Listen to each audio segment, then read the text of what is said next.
High Court judges adjourn sentencing Jimmy Lai and 8 others until an unspecified date after defense lawyers wrap up mitigation arguments. The city chief says Hong Kong will strive to become a bridgehead for traditional Chinese medicine to reach the world.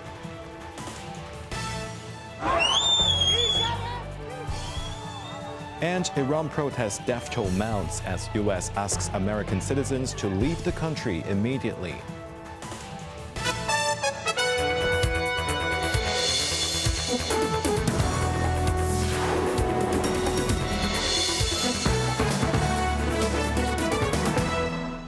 Good evening, you're watching Cable News. I'm Jeremy Zhu. In the landmark national security case involving media tycoon Jimmy Lai, 5 former executives of the now defunct newspaper Apple Daily, who were convicted under the national security law, have appealed for lighter sentences. The judges have now heard mitigation from all 9 defendants and will sentence on a date to be fixed. Former Apple Daily associate publisher Chan Pui-man, a cooperating witness, arrived at court by prison van. Her lawyer argued for leniency, stating her shift to a publishing role reduced her editorial influence and that some key inflammatory reports were not her responsibility. He cited the 2020 police search, which stated it was not targeting journalistic materials, led her to believe her actions were legal. Chan has also expressed deep remorse in her plea. Her counsel requested a 50% sentence reduction, even if the offense is deemed serious, which carries a 10-year starting point. Former lead opinion writer Yuan Chi-kei, also a cooperating witness, was deemed by his lawyer as the lowest-ranking defendant. Yuan previously described the Apple Daily as a birdcage, meaning employees have limited freedom, and deeply regretted his actions.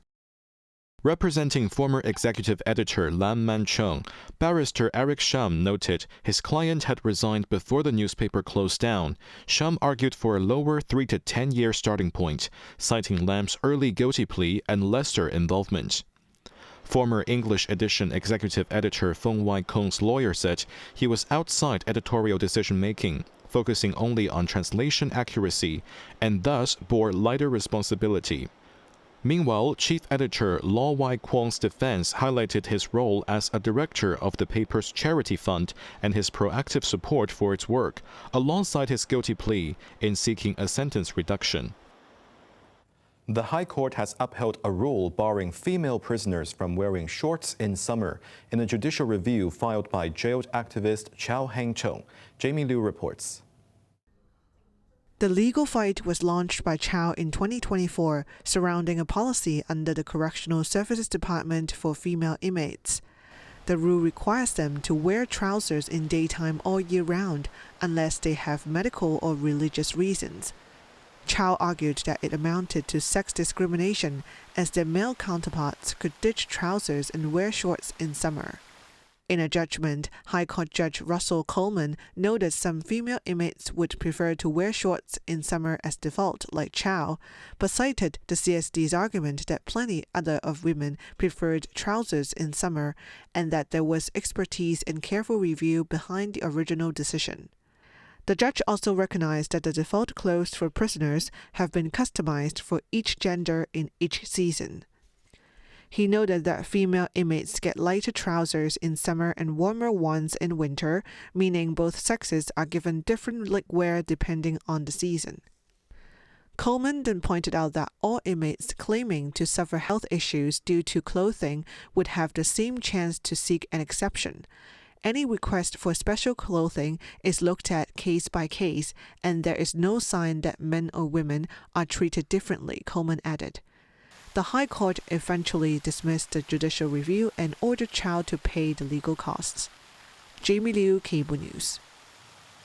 Chief Executive John Lee officiated the launch ceremony of the Chinese Medicine Hospital, expressing his hope that Hong Kong will become the bridgehead for traditional Chinese medicine to reach the world.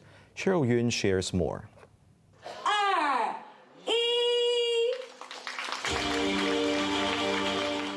Lee officiated the launch ceremony of the Chinese Medicine Hospital and the Government Chinese Medicines Testing Institute, together with Minister of the National Health Commission Li Hai-chao and Director of the Liaison Office of the Central People's Government in the Hong Kong SAR, Zhou Ji.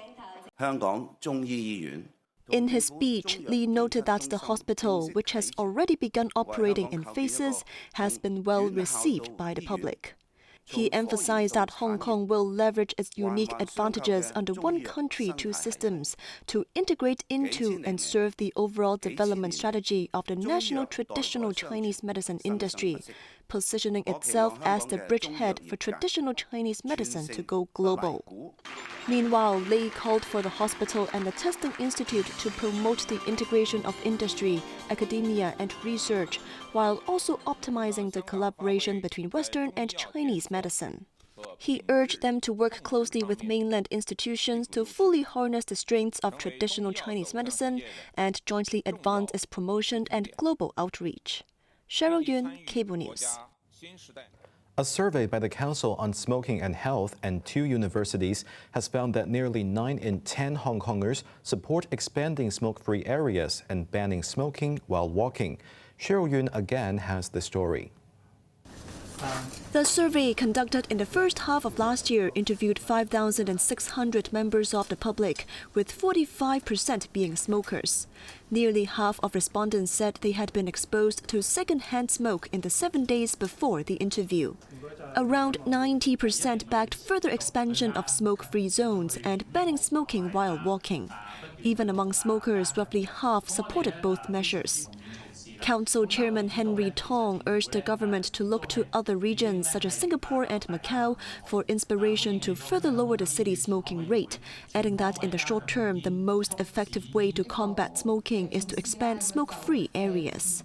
Each year, about 14,000 people died prematurely from diseases such as lung cancer and heart diseases caused by smoking.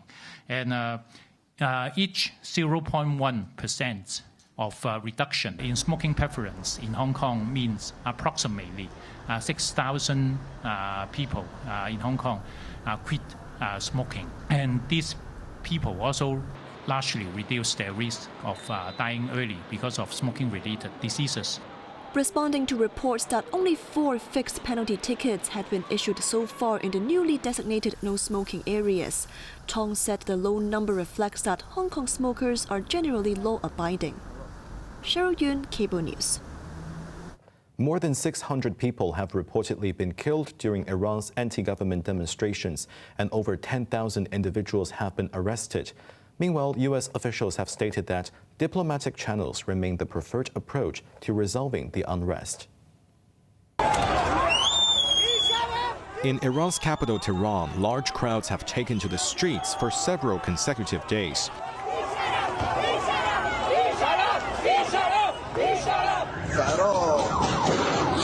Footage circulated online appears to show officers firing in the direction of fleeing demonstrators during pursuits, with several loud bangs heard.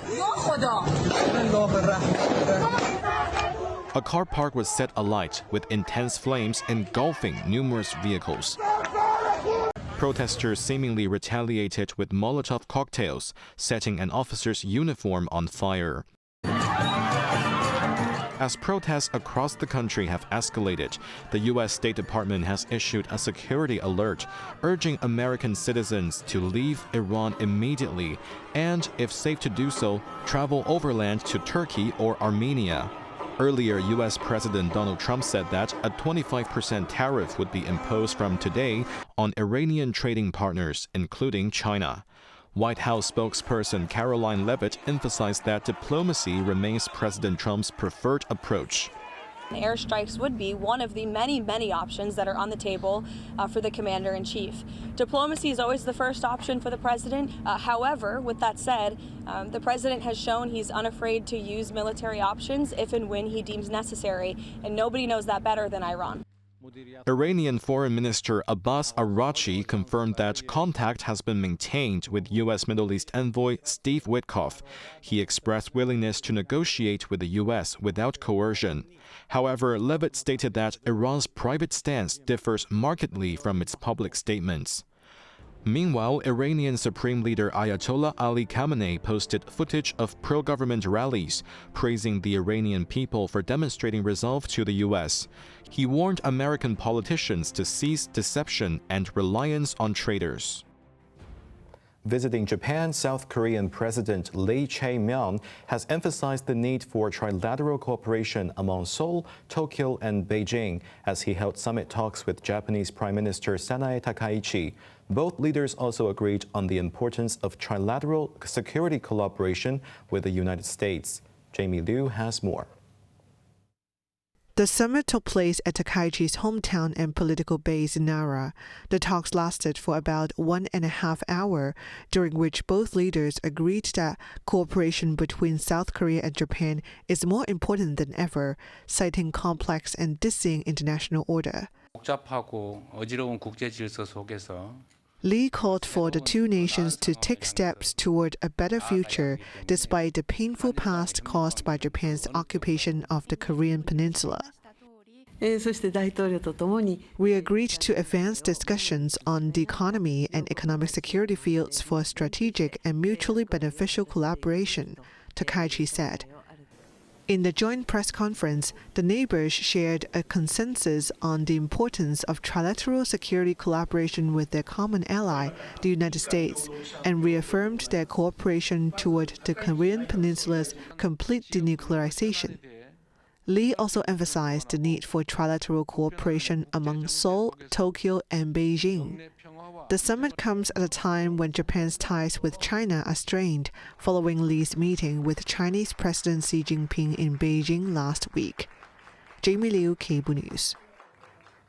The death toll in a collapsed landfill in the central Philippines has risen to 11, with more than 20 people still missing.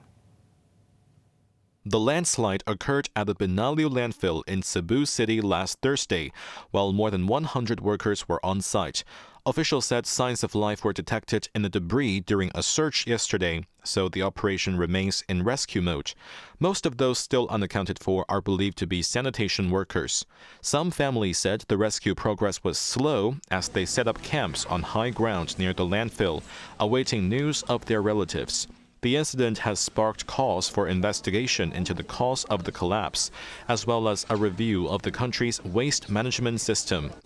Meanwhile, a preliminary report from the local bureau points to continuous rainfall in recent weeks, which made the rubbish heavier as well as other engineering factors.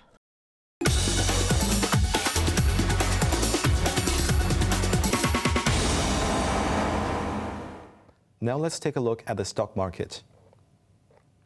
The Hang Seng Index ended the day up 239 points.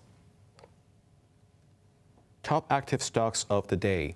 Alibaba was up $5.60.